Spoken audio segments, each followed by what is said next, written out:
en rétrospective. Yasmine Abdel-Fadel. Pas besoin d'autres témoins, là. C'est possible, là. Antoine C'est Robitaille. une décision, mais ça a un coût. C'est toujours payant. C'est notre devise.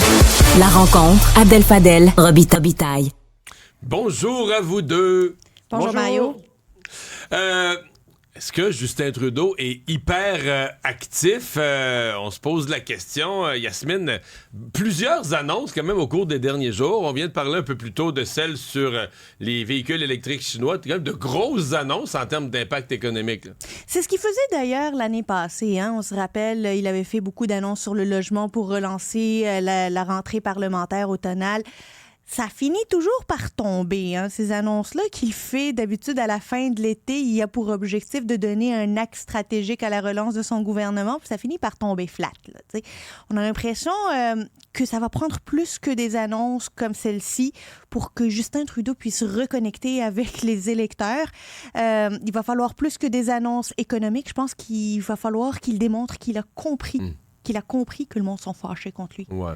Mais c'est peut-être Antoine qui a raison, là, avec son expression qui nous a sorti hier matin. T'as refait une chronique, un texte ensuite, mais l'expression collée au fond de la poêlonne, là. C'est la fameuse expression de Jean Lapierre, puis je me souvenais pas, quand je te l'ai sorti hier, que c'était une fois où il Moi parlait non plus, de je toi. me souvenais plus, mais c'était vrai. Elle était bien choisie à l'époque. Ah là. oui, absolument. Mais est-ce que multiplier les annonces, ça peut te permettre de décoller ce qui est collé dans le fond de la poêlonne? C'est la grande question.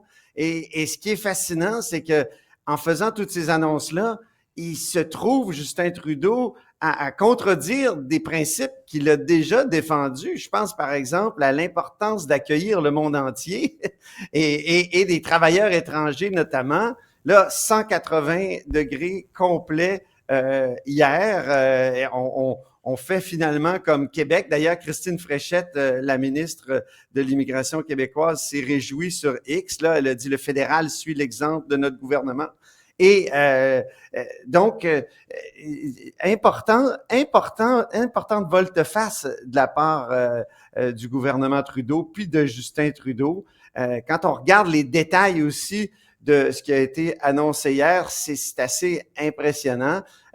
Autre contradiction, au début, là, il admirait la Chine. Au début, dans son premier mandat, là, il est obligé de jouer contre la Chine, de se ranger du côté des États-Unis.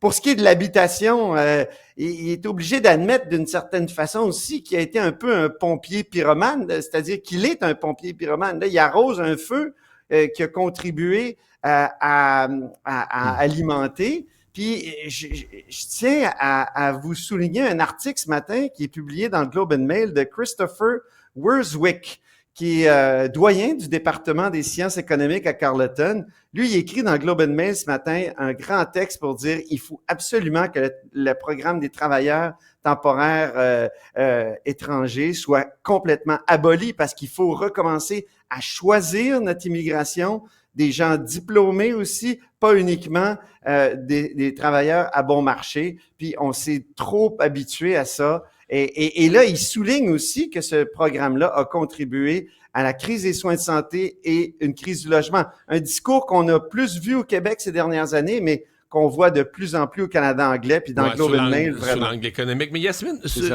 Antoine soulève les contradictions. À mon avis, celle sur l'immigration, c'est la plus grosse. Je me mets dans la peau de Joe Tout-le-Monde. M. Trudeau était le gars pro-immigration, plus d'immigration, hausser les seuils. Quand tout à coup, là, il revire le paquebot quand il dit qu'il faut réduire les seuils, il faut diminuer le nombre. Je veux dire, c'est dissonant dans sa bouche, là.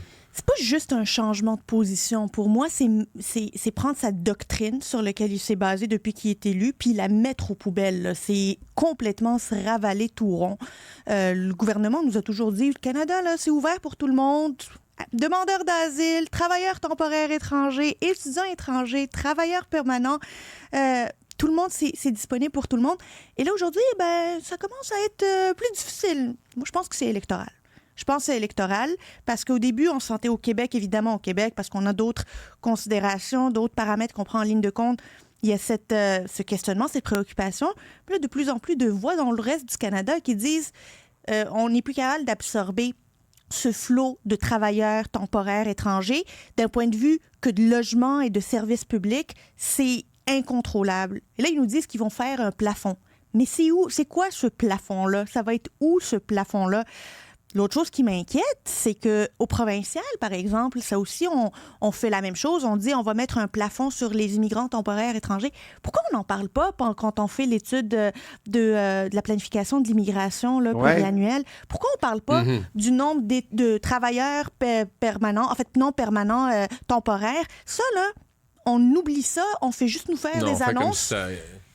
D'ailleurs, les libéraux aujourd'hui vont faire une annonce là-dessus, là, vont faire une conférence de presse parce que les libéraux du Québec veulent s'inscrire dans le débat sur l'immigration. Ils vont rappeler qu'ils ont déposé un projet de loi pour qu'on inclue les travailleurs temporaires, l'immigration temporaire au calcul dans la politique des seuils. Calcul, effectivement. Puis il y a un autre truc, ils n'ont pas voulu me dire quoi, là, mais il y a un autre truc qu'ils vont annoncer sur l'immigration. Tu nous parles des libéraux du Québec.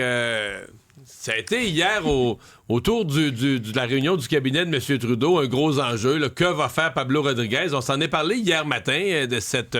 est-ce qu'il va venir ou pas à la chefferie du Parti libéral du Québec?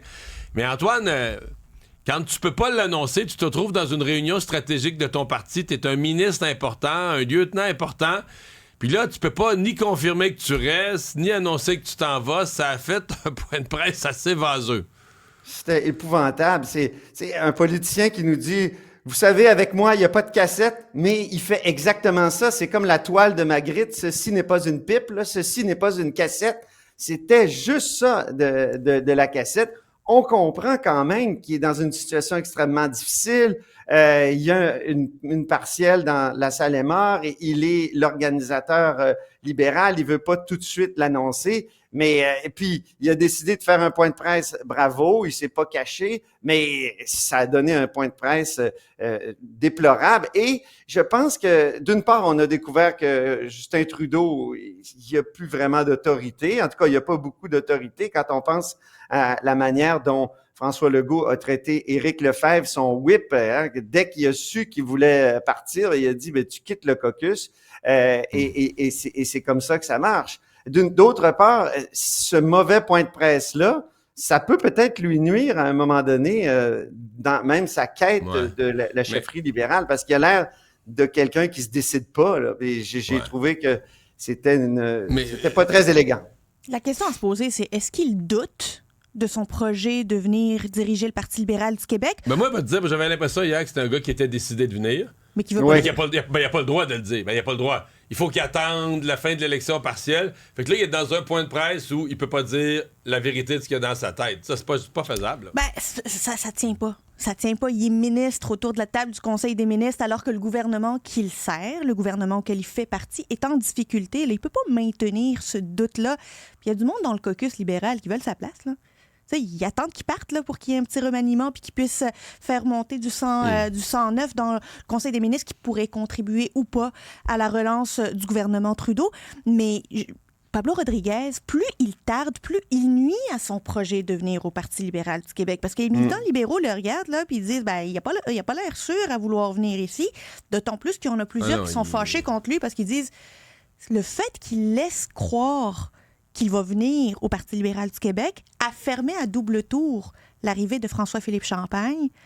Puis le monde voulait François-Philippe Champagne, plus que Pablo Rodriguez. Absolument. Hey, Antoine, tu as pris le temps de lire le contenu là, du cours, de prochain cours là, qui remplace éthique et culture religieuse, ce cours de culture et citoyenneté québécoise. Ça t'a séduit? Ça t'a plu? Ça t'a inquiété? Ben d'abord, moi, j'étais d'accord avec le remplacement de ECR, là, comme on l'appelle, éthique et culture religieuse. Il y a eu beaucoup de débats là-dessus depuis que ça a été implanté. Puis c'était un peu, c'était dommage qu'on passe tant de temps sur les religions. Puis souvent, les religions étaient présentées de façon un peu, comment dire, c'était stéréotypé là. Puis bon, là, on change de programme. On veut valoriser la citoyenneté québécoise. Moi, je me suis dit, ça va être un cours où on va beaucoup parler de nos institutions, oui, de la Charte des droits aussi, et tout ça. Et là, je suis allé dans le programme, à ma stupéfaction, j'ai découvert qu'il y a uniquement en secondaire 2 qu'on va présenter l'Assemblée nationale, les élections et tout ça, alors qu'on va parler de la Charte des droits à peu près tout le temps. Et en plus, étant donné qu'on a fait de grandes consultations, puis on a écouté tout le monde, ben pour un cours qui va être donné, c'est 75 minutes par semaine là, du primaire à la dernière année du secondaire, c'est quand même important, même si c'est peu pendant la semaine, on va parler. Là, tout le monde a voulu mettre son petit quelque chose dans ce cours-là, puis par exemple, la sexualité. Alors, l'éducation à la sexualité, moi, j'ai peur que ça prenne toute la place. Puis là, on veut parler des fausses nouvelles, on veut parler aussi, c'était des choses très importantes du monde actuel, mais j'ai peur, moi, que ça devienne une sorte de fourre-tout et que l'objectif premier qui avait été mis en avant, par exemple, par Jean-François Roberge, la Coalition Avenir Québec, la citoyenneté québécoise, les institutions, tout ça, que ça passe à la trappe. Honnêtement, moi, j'ai l'impression que ça me renvoie à mes années secondaires où on avait un cours qui s'appelle FPS, Formation personnelle et sociale, là, où il y avait toutes sortes d'affaires. C'est un fourre-tout. C'est un fourre-tout, là. C'était n'importe. Moi, je l'ai vécu les débuts de ça, là, c'était n'importe quoi. Là. C'était n'importe quoi, puis c'était comme, quand t'avais envie de te concentrer sur ton examen de maths qui va s'en venir ou ton examen de physique. C'est une bonne période pour étudier. C'est une bonne période pour étudier. Ouais. Je disais à ma mère... Moi, je crois pas ça qu'Yasmine faisait pas la bonne chose au bon moment en classe. Je refuse d'y croire. Mais quand je disais à ma mère, hey, j'ai juste un cours d'FPS, peux-tu rester à la maison et étudier maths? Pas de problème, c'est FPS. J'ai l'impression que on est en train de rééditer FPS, un cours où ça se tient pas. On passe de la sexualité aux institutions démocratiques, en passant par la cyber-intimidation. Plein de petits sujets qu'on veut pas traiter dans d'autres cours. Non, mais j'ai vu des histoires de post-humanisme. Oui, le transhumanisme. Transhumanisme. Oui. Moi, j'ai écrit un livre sur le transhumanisme. C'est sûr que je trouve ça intéressant. Mais en même temps, est-ce que c'est nécessaire de le présenter dans un cours? Ça pourrait devenir le manuel en première année du primaire, à ton livre, Antoine?